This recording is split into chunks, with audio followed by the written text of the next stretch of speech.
Ms. Wexton for 5 minutes. Thank you, Mr. Chairman. Now, I wasn't in here earlier, Mr. Secretary, but I understand that someone on the other side of the aisle made some rather hurtful and hateful and ignorant comments about transgender kids. And I know that a lot of our friends across the aisle may think that that's good politics, but to me, at the end of the day, all they're doing is bullying defenseless children. And where I come from, that is not good politics.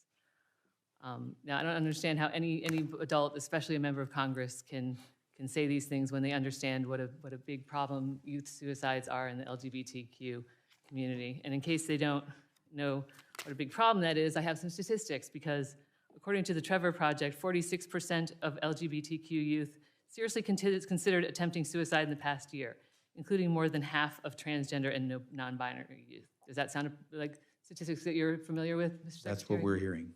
Okay, thank you. And if you don't trust the Trevor Project, how about these statistics from the American Academy of Pediatrics? More than half of transgender male teens who participated in the survey reported attempting suicide in their lifetime, while 30% of transgender female teens said that they attempted suicide. Among non-binary youth, 42% of respondents stated that they had attempted suicide at some point in their lives. Is that consistent with what you're hearing?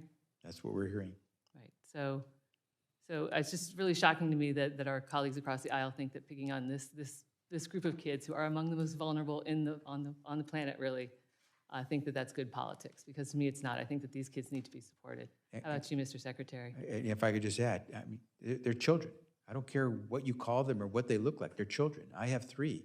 I hope you'll respect my 3 daughters as much as I will respect your children or anyone else's. It makes no difference what they call themselves or what they want to do.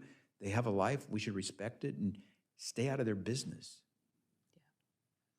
Thank you, Mr. Secretary. And just because y'all don't understand it doesn't mean it's not real, doesn't mean it's not valid, and doesn't mean that it should be vilified. Certainly doesn't mean that. So I hope that you won't do that. And to all the transgender kids across the country, please know that you do have supporters here in Congress. Amen.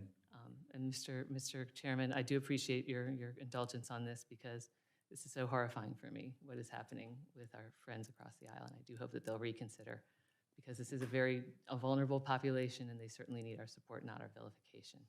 Thank you, Mr. Chairman. With that, I'll yield back. Gentlewoman yields back. Now recognize the gentleman from Virginia, Mr. Good, for 5 minutes.